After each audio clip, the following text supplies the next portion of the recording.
The late afternoon sun cast long shadows through the automatic doors of Wilson's supermarket. The store was nearly empty, with only a few last-minute shoppers hurrying through the aisles before closing time. The overhead speakers crackled to life with the familiar announcement. "Attention customers, the store will be closing in 10 minutes. Please bring your final purchases to the checkout." Lily Parker stood in the baby care aisle, studying the prices on packages of diapers with the intense focus of someone making a crucial decision. At 23, she looked younger than her years, her slight frame emphasized by an oversized gray hoodie that had seen better days. Her blonde hair was pulled back in a hasty ponytail, and dark circles under her eyes spoke of too many sleepless nights. In her arms, 6-month-old Emma gurgled softly, occasionally reaching tiny fingers toward the colorful packaging on the shelves. Emma was a beautiful baby with bright blue eyes and wisps of golden hair that matched her mother's. Despite their circumstances, she was healthy and happy, a testament to Lily's devoted care.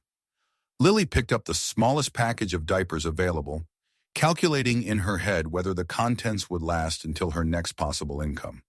The math was tight, but it would have to work. She grabbed a small container of baby formula as well, knowing it would stretch their resources even thinner, but understanding that Emma's needs came first. At the checkout counter, Lily carefully arranged her items and began counting out coins from a small cloth purse. Quarters, dimes, nickels, and pennies piled up on the counter as she worked toward the total displayed on the register. The cashier, a kind middle-aged woman named Carol, waited patiently without any sign of impatience or judgment. Behind Lily in line stood a man in his early 50s wearing a well-tailored business suit. His appearance was professional but not flashy, the kind of person you might assume was a banker or insurance agent. He watched the scene unfolding with quiet interest, noting how gently Lily handled her baby and how politely she interacted with the cashier despite her obvious stress. "That comes to $17.37, Carol announced softly. Lily counted her coins again, then recounted them more slowly. Her face flushed as she realized she was short. "I'm sorry, I think I'm missing some change. Let me check my card." She pulled out a worn debit card and handed it to Carol, who swiped it through the machine. After a moment that felt like an eternity, the machine beeped with rejection. "I'm sorry, honey," Carol said gently. "The card was declined." Lily's composure began to crack slightly. She bounced Emma softly, trying to soothe both the baby and herself. "Could you maybe just ring up the diapers? I can come back for the formula tomorrow." The man behind her in line stepped forward quietly. Without any fanfare or dramatic gesture, he placed his hand on the counter and spoke in a calm, measured voice. "I'll cover the full amount," he said simply, "and I'd like to prepay for a month's supply of both diapers and formula for this young lady." Lily turned to look at him with surprise and confusion. "Sir, that's incredibly kind, but I can't let you do that. You don't even know me." "You don't need to let me do anything," the man replied with a gentle smile. "I'm just a customer making a purchase. Carol, could you set aside enough diapers and formula for a month and charge it all to my card?" Emma chose that moment to let out a small cry, and Lily instinctively shifted her to a more comfortable position. The simple maternal gesture, so natural and loving despite their difficult circumstances, seemed to reinforce the stranger's decision. "This is too much," Lily protested weakly, tears forming in her eyes. "I don't know how I could ever repay you." "You don't need to repay me," the man said. "Just take good care of that beautiful baby." As Carol rang up the additional items and processed the stranger's payment, Lily found herself studying his face, trying to memorize the features of someone who had just changed her immediate future with such casual generosity. She had no way of knowing that within hours, this same face would be featured on the front page of the business section of the city's newspaper. The transaction completed, the man gathered his own items and headed toward the exit. He paused at the door and looked back once at Lily, who was still standing at the checkout counter in something approaching shock. "Take care of yourselves," he called softly, then disappeared into the evening. Lily remained at the counter for several more minutes, holding Emma close and trying to process what had just happened. A complete stranger had just solved her most immediate problem without asking for anything in return. She had no idea that this encounter was about to change both their lives in ways she couldn't begin to imagine. You happened to catch this story while you were where? At home, at work, Or maybe out running errands. Leave a comment. Who knows? Your location might just be where the next act of kindness begins. Lily Parker's story wasn't one of tragedy or dramatic misfortune. It was the quieter, more common narrative of a young woman doing her best to navigate circumstances that had gradually become overwhelming. 2 years earlier, Lily had been a promising finance student at the state university. She maintained a 3.7 GPA while working part-time at a local coffee shop. Her professors saw potential in her analytical mind and attention to detail. She had clear goals: graduate with honors, land an entry-level position at a financial firm, and build a stable career. Her relationship with Emma's father, Jake, had been serious but not permanent. When Lily discovered she was pregnant during her junior year, Jake made his position clear. He wasn't ready for parenthood and wouldn't be part of the equation. He transferred to a university in another state before Emma was born. Lily faced a choice that many young women confront: continue her education while pregnant, or take time off to focus on preparing for motherhood. She chose to finish her semester, then take a leave of absence to have the baby and figure out her next steps. The leave of absence stretched longer than planned. Childcare costs were prohibitive for a single mother without family support nearby. Lily's parents lived across the country and were dealing with their own financial challenges after her father's early retirement due to health issues. They provided emotional support through phone calls and video chats, but couldn't offer practical help. Lily found herself in the common trap facing many single mothers. She couldn't afford childcare without a job, but couldn't get a job without reliable childcare. The few positions she could find that allowed her to bring Emma to work paid too little to cover their basic expenses. Her apartment was a modest one-bedroom in an older building. The rent was manageable, but combined with utilities, food, baby supplies, and healthcare costs, her budget was stretched to its limit. Lily had become expert at finding bargains, using coupons, and making every dollar count. Despite the financial pressure, Lily refused to let circumstances defeat her spirit. She started a blog called Thriving on a Thread, where she shared money-saving tips for other young mothers. Her posts covered everything from making homemade baby food to finding free community activities for children. The blog had gained a modest following among other struggling parents who appreciated Lily's practical advice and positive attitude. She wrote about finding joy in small moments, celebrating tiny victories, and maintaining hope even when the future seemed uncertain. Today, Emma laughed for the first time at her reflection in the mirror, Lily had written in a recent post. It didn't cost anything, but it was worth more than any expensive toy. Sometimes the best entertainment is just being present with your child. Her readers connected with Lily's authenticity. She didn't pretend that single motherhood was easy or that poverty was romantic. But she also didn't wallow in self-pity or blame others for her situation. She focused on solutions, creativity, and gratitude for what she had. The day she encountered the stranger at Wilson's supermarket, Lily had been particularly stressed. Her last freelance writing assignment had been completed the week before, and she was waiting for payment that seemed delayed. Her checking account balance was down to single digits, and Emma was going through a growth spurt that meant she was eating more formula and outgrowing clothes rapidly. Lily had calculated exactly how many diapers Emma would need to get through the next 3 days when she expected her payment to arrive. The formula was a splurge she couldn't really afford, but Emma's pediatrician had recommended supplementing breastfeeding to ensure proper nutrition. Standing in that checkout line, counting coins while holding her baby, Lily felt the weight of complete responsibility for another human being's well-being. The 37 cents she was short might as well have been $37. Without those diapers, she would have to make do with towels and safety pins, a solution that would work temporarily but wasn't practical long-term. The stranger's intervention didn't just solve an immediate crisis, it provided breathing room Lily hadn't experienced in months. Knowing that diapers and formula were covered for a month meant she could use her incoming payment for other necessities, like groceries and utilities. That evening, after putting Emma to bed, Lily sat at her small kitchen table and wrote a blog post about the encounter. She didn't identify the stranger or provide details about the store, but she reflected on the experience of receiving unexpected kindness. Sometimes help comes from the most unlikely places, she wrote. A stranger's generosity reminded me that there are still people in the world who care about others without expecting anything in return. It also reminded me that accepting help gracefully is sometimes as important as offering it. Lily had no way of knowing that her anonymous benefactor was already researching ways to find her again. She certainly couldn't imagine that their brief encounter would lead to opportunities that would transform not just her own life, but the lives of countless other struggling parents. For now, she was simply grateful for a month of breathing room and a restored faith in human kindness. Greg Sanders had built his reputation in the retail industry through hands-on leadership and attention to detail. As CEO of S-Mart, a regional supermarket chain, he made it a practice to visit stores unannounced to observe customer service, inventory management, and employee performance. These mystery shopper visits kept him connected to the day-to-day reality of his business. The Wilson's supermarket location was one of S-Mart's newer acquisitions, and Greg had been particularly interested in evaluating their late-evening operations. He had spent an hour observing customer flow patterns and checkout efficiency when he witnessed Lily's struggle with her purchase. Greg's decision to help hadn't been calculated or strategic.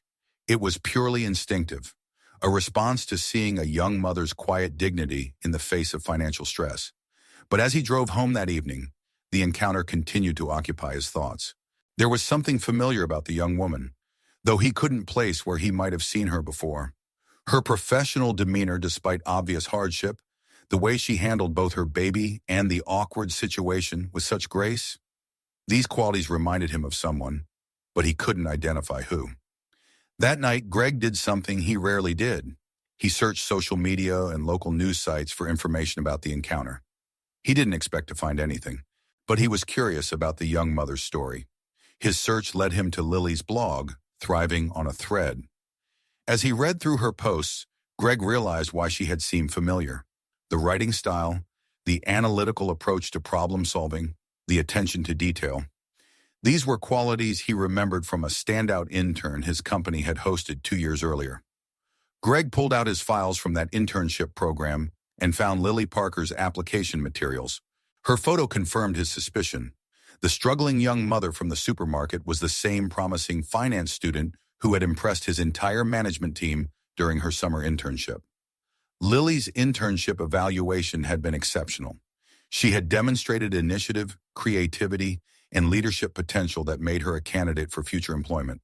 The program supervisor had noted that Lily would be welcomed back for a full-time position after graduation. But Lily had never followed up on that opportunity. Now Greg understood why. Reading through Lily's blog posts, Greg gained insight into the challenges facing young single mothers that he had never considered from a business perspective. Lily wrote about the impossibility of accepting traditional employment when childcare costs exceeded potential earnings. She discussed the catch-22 of needing experience to get jobs that would provide the experience needed for better positions. But what impressed Greg most was Lily's solution-oriented approach. Instead of simply complaining about her circumstances, she had created a platform to help others facing similar challenges. Her blog provided practical advice, emotional support, and a sense of community for struggling parents. One post particularly caught Greg's attention. Lily had written about the hidden costs of poverty, how being poor made everything more expensive. She explained how people with limited cash flow ended up paying more for necessities because they couldn't buy in bulk, couldn't afford the upfront costs of energy-efficient appliances, and couldn't access the same discounts available to people with better credit scores.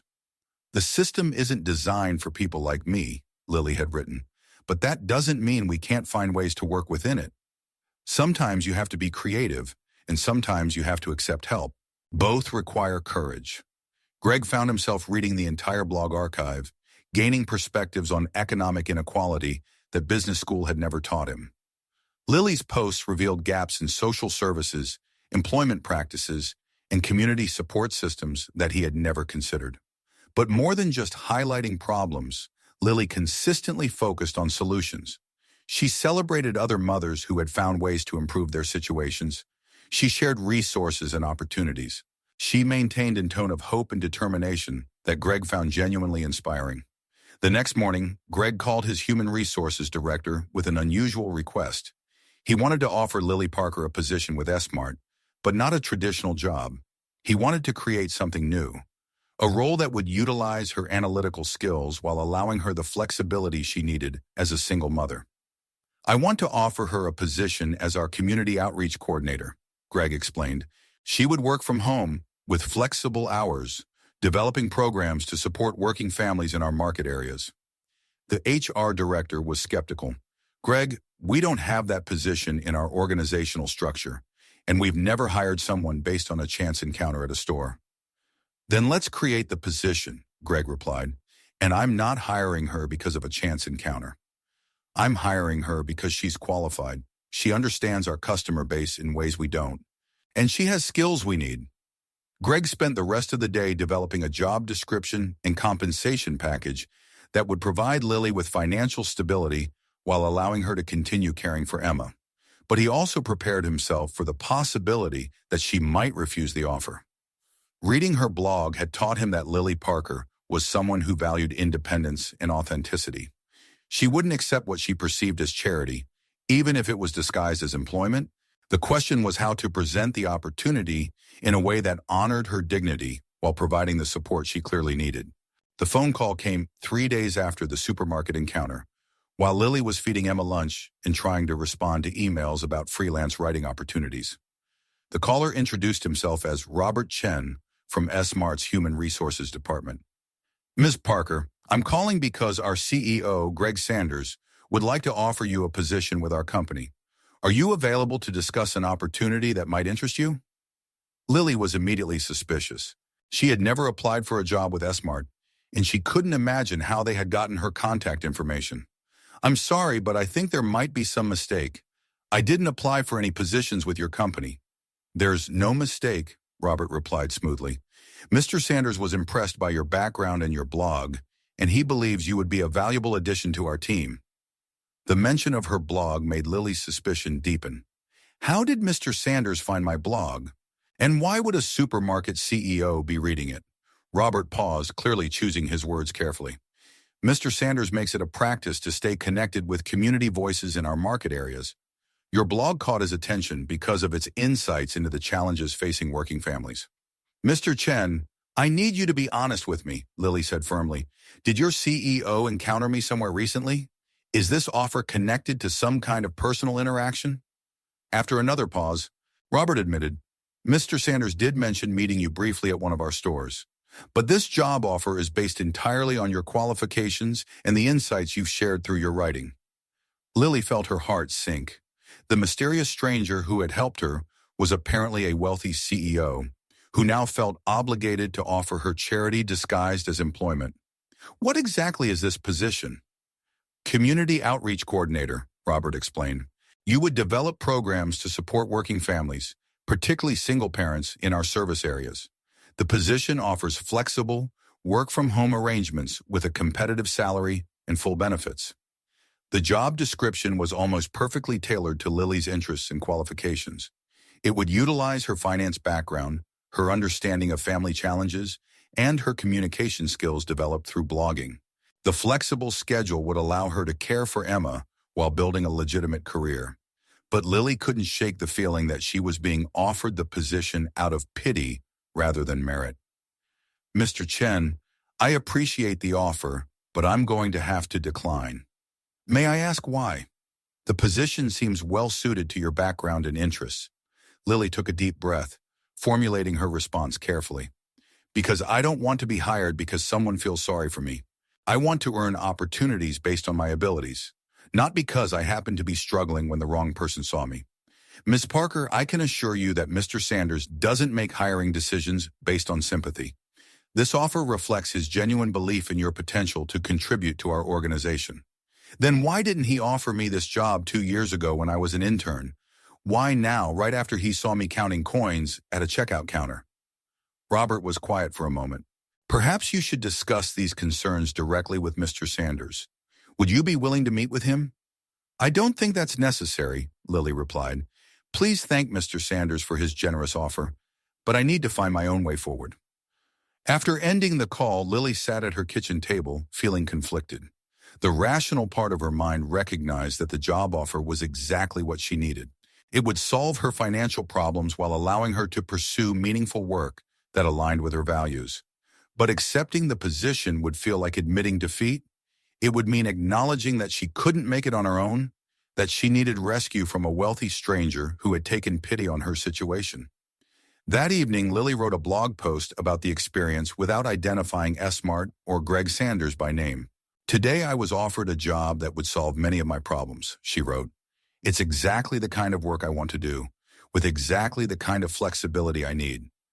But I turned it down because I suspect it was offered for the wrong reasons." She continued, "I believe in accepting help when it's freely given without strings attached. But I also believe in earning opportunities through merit rather than circumstances. Sometimes the hardest part of being in a difficult situation is knowing when help is genuine support versus when it's charity that diminishes your dignity."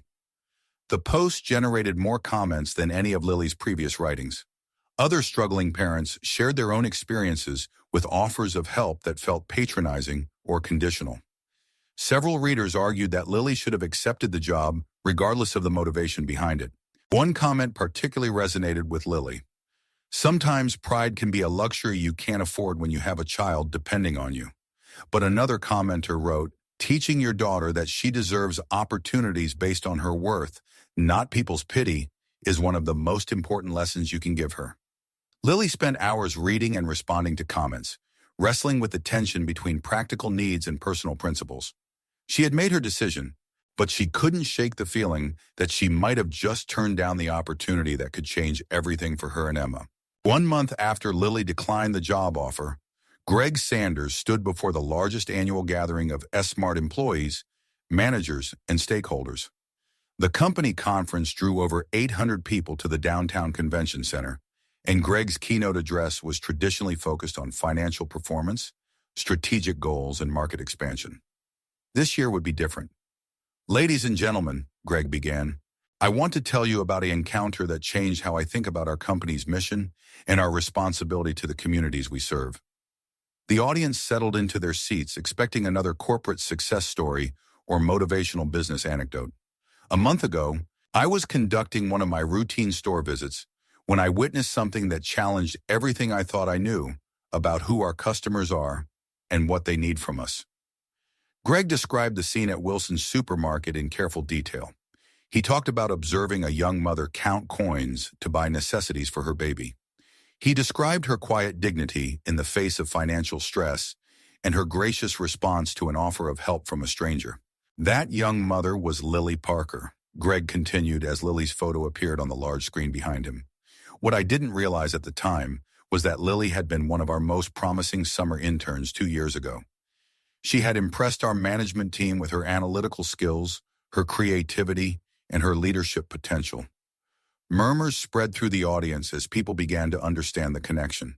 I later discovered that Lily never pursued the career opportunities we had discussed because she became a single mother and couldn't afford the child care that traditional employment would require. Instead of giving up, she created a blog that provides support and resources to other parents facing similar challenges. Greg paused, letting this information sink in. "I offered Lily a job with our company, a position perfectly suited to her skills and circumstances. She turned it down. Do you know why?" The convention center was completely silent now. "Because she didn't want to be hired out of pity. She wanted to earn opportunities based on her merit, not her circumstances. Lily Parker taught me that there's a difference between charity that diminishes people's dignity and support that empowers them to achieve their potential." Greg clicked to the next slide, which showed the logo for a new initiative. "Today, I'm announcing the launch of the 37 Cents Foundation, named for the amount Lily was short when I first encountered her. This foundation will provide education, training, and entrepreneurship opportunities for single parents and other individuals facing employment barriers." The audience began to applaud, but Greg raised his hand to continue. "But this foundation won't just provide handouts. It will create pathways to genuine career development and economic independence. We're partnering with community colleges, vocational schools, and small business development organizations to offer programs that lead to sustainable employment and business ownership." Greg clicked to another slide showing a comprehensive program outline. The 37 Cents Foundation will offer childcare support during training programs, flexible scheduling options, mentorship programs, and microloan opportunities for aspiring entrepreneurs. "We're not just helping people survive their current circumstances. We're helping them build better futures. The applause grew stronger as the audience began to understand the scope of the initiative. And I'm proud to announce that Lily Parker has agreed to serve as the Foundation's executive director. Not because I feel sorry for her, but because she understands better than anyone what barriers prevent talented people from reaching their potential. The camera found Lily in the audience, holding Emma and looking overwhelmed by the recognition. She had agreed to attend the conference only after Greg convinced her that the Foundation was a legitimate initiative that would serve people beyond herself. Greg continued speaking directly to Lily. You taught me that the most powerful form of help is the kind that preserves people's dignity while expanding their opportunities. You showed me that our company has a responsibility not just to serve customers, but to support the communities where we operate. Lily stood slowly, shifting Emma to one arm so she could acknowledge the sustained applause from the audience. Tears streamed down her face as she realized that her refusal to accept charity had somehow led to the creation of something much more meaningful. Greg concluded his presentation with a personal reflection. In business, we often talk about return on investment. The 37 Cents Foundation represents a different kind of investment, an investment in human potential that can't be measured in quarterly reports, but can be seen in transformed lives and stronger communities. After the formal presentation, Greg joined Lily in a quiet corner of the convention center lobby. Emma was sleeping peacefully in her mother's arms, oblivious to the life-changing conversation happening around her. I still can't believe this is real, Lily said softly. A month ago, I was counting coins to buy diapers. Now you're offering me the chance to help other people avoid that same desperation. You earned this opportunity, Greg replied firmly, not because of what I witnessed in the store, but because of what you've built since then. Your blog, your insights, your refusal to give up. Those are the qualifications that matter. Lily shifted Emma to her other arm and looked directly at Greg. Can I ask you something honestly? If you hadn't seen me that day in the store, would you have created this foundation? Greg considered the question carefully. Probably not. But not because the need didn't exist, because I didn't understand the need. You opened my eyes to something I should have been paying attention to all along. And that's exactly why this foundation will work, Lily said with growing confidence. Because it's not about saving people. It's about recognizing that everyone has potential that circumstances sometimes make difficult to access. Emma stirred in her arms and opened her bright blue eyes, looking around at the bustling convention center with curious wonder. She's going to grow up in a world where her mother is building opportunities for other families, Greg observed. That's quite a legacy. Lily smiled, looking down at her daughter. I want her to know that accepting help isn't weakness, but that earning your way is strength. And sometimes if you're patient and keep working toward your goals, those two things can come together in ways you never expected. The foundation would officially launch in 3 months, with Lily leading a team of program coordinators and community partners. But for now, she was simply grateful for the reminder that sometimes the best things in life come not from what you're willing to accept, but from what you're brave enough to refuse. How do you feel about the CEO's actions? And what about Lily's choice? Share your thoughts in the comments, and don't forget to subscribe to Hidden Heroine so you never miss stories that touch the heart. 6 months later, Lily Parker stood in the bright, welcoming lobby of the first 37 Cents Foundation Training Center.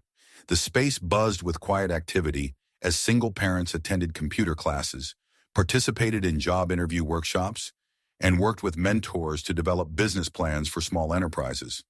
Emma, now 1 year old and walking confidently, toddled around the children's play area that occupied one corner of the center.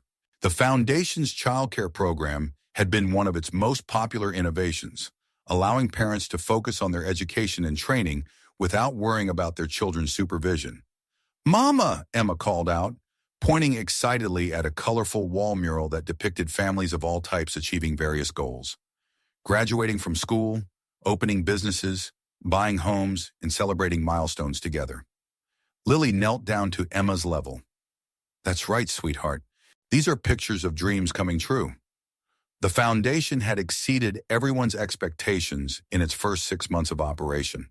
They had enrolled over 200 participants in various programs, with an 85% completion rate and a 78% job placement rate for graduates. More importantly, they had created a model that was being replicated in other communities across the region. But for Lily, the most meaningful measure of success wasn't statistics. It was the individual stories of transformation she witnessed every day. Maria Santos had used the foundation's microloan program to start a catering business that now employed 3 other single mothers. David Chen had completed the IT certification program and landed a position with flexible hours that allowed him to care for his disabled son. Jennifer Martinez had finished her GED through the foundation's partnership with the community college and was now pursuing a nursing degree. Each success story reinforced Lily's belief that people didn't need rescue. They needed opportunity. "Ms. Parker," called a voice from across the lobby. Lily looked up to see Rebecca Williams, a recent graduate of the Foundation's business development program, approaching with a manila folder in her hands. "I wanted to show you the first month's numbers for my cleaning service," Rebecca said, beaming with pride. "I'm already booked solid for the next 6 weeks." Rebecca had been one of the Foundation's first participants, a single mother of twins who had been working multiple part-time jobs with no opportunity for advancement. The Foundation's business program had helped her develop a plan for her own commercial cleaning company, complete with startup funding and ongoing mentorship. "These numbers are fantastic," Lily said, reviewing Rebecca's financial reports. "You're ahead of your projected timeline." "It's because of what you taught us in the planning sessions," Rebecca replied. "You said to think like customers, not like people asking for help. That changed everything for me." Greg Sanders arrived for his weekly visit just as the afternoon training sessions were beginning. He had made it a practice to spend time at the center regularly, not as an observer, but as a participant in the community they were building. "How's our youngest program participant today?" Greg asked, approaching Emma, who immediately reached up to be picked up by her favorite visitor. "She's been practicing her walking," Lily reported. "I think she's planning to run the foundation herself someday." "She'll be qualified," Greg said, lifting Emma up to examine the progress chart that tracked the Foundation's various programs. "Look at all those green check marks, Emma. Those represent families building better futures." As the afternoon wound down and participants began heading home with their children, Lily reflected on the journey that had brought them to this moment. The Foundation's success hadn't erased the memory of counting coins at a supermarket checkout, but it had transformed that experience into something powerful and purposeful. The small sign by the entrance captured the essence of what they had built together. From 37 cents to 37,000 dreams. Greg paused by the sign as he prepared to leave. "You know what I've learned from all this?" "What's that?" Lily asked. "That the best investments are the ones that multiply. When you help someone build capacity instead of just solving their immediate problem, the impact grows exponentially." Emma clapped her hands from her stroller, as if applauding the wisdom of the adults around her. "She's going to grow up thinking this is normal," Lily observed. "That communities naturally support each other. That everyone deserves opportunities to succeed. That asking for help and offering help are both signs of strength." "That's the world we're building for her generation," Greg agreed, one small act of kindness at a time. As they locked up the center for the evening, Lily looked back at the space where so many dreams were taking shape. The Foundation had taught her that sometimes the most important thing you can do is refuse help in a way that creates better help for everyone who comes after you. If you believe that the smallest acts of kindness can change entire lives, please subscribe to Hidden Heroine. Let's spread these silent miracles together. Outside, the city hummed with its usual energy, but inside the Foundation Center, surrounded by photos of successful graduates and children's artwork, celebrating family achievements, the quiet revolution of opportunity and dignity continued to grow, one person and one dream at a time.